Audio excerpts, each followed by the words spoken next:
नमस्कार दोस्तों, स्वागत है आपका हमारे YouTube चैनल पर। आज हम बात करेंगे भगवद गीता के अध्याय 12 श्लोक 9 के बारे में।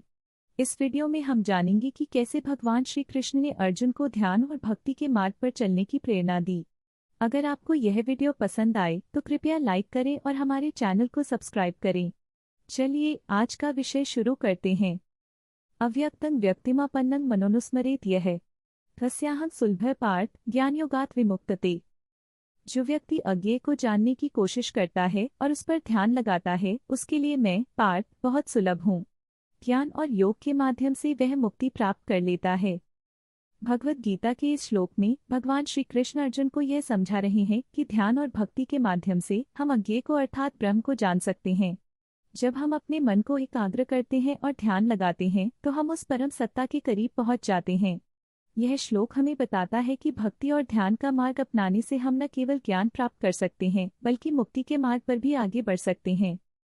एक बार की बात है, एक छोटे से गांव में एक युवक नामक रामू रहता था। रामू बहुत मेहनती था, लेकिन उसके मन में हमेशा चिंता रहती थी। वह सोचता था, क्या मैं कभी अपने जीवन में कुछ बड़ा कर पाऊंगा। एक दिन गांव में एक साधु आए। उन्होंने रामू से कहा, तुम्हें अपने मन को एकाग्र करना होगा। ध्यान लगाओ और अपने भीतर की शक्ति को पहचानो।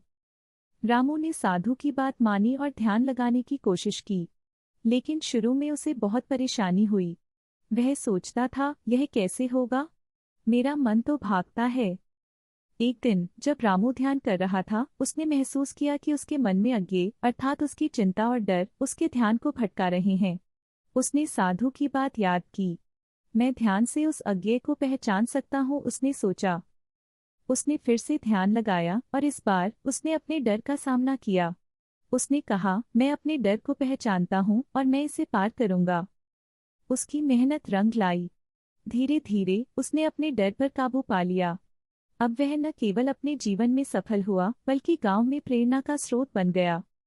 रामू ने अपनी सफलता के बाद साधु के पास जाकर कहा, आपकी सलाह ने मेरी जिंदगी बदल दी। मैंने सीखा कि ध्यान और भक्ति से हम किसी भी चुनौती को पार कर सकते हैं। साधु मुस्कराए और बोले, यही तो है ज्ञान का मार्ग बेटा। इस कहानी से हमें यह सीख मिलती है कि ध्यान और भक्ति से हम अपने अज्ञेय को समझ सकते हैं और अपने जीवन में संतुलन ला सकते हैं। अगर आपको यह कहानी पसंद आई तो कृपया लाइक करें और हमारे चैनल को सब्सक्राइब करें। आगे भी ऐसे ही और ज्ञानवर्धक वीडियो के लिए जुड़े रहिए।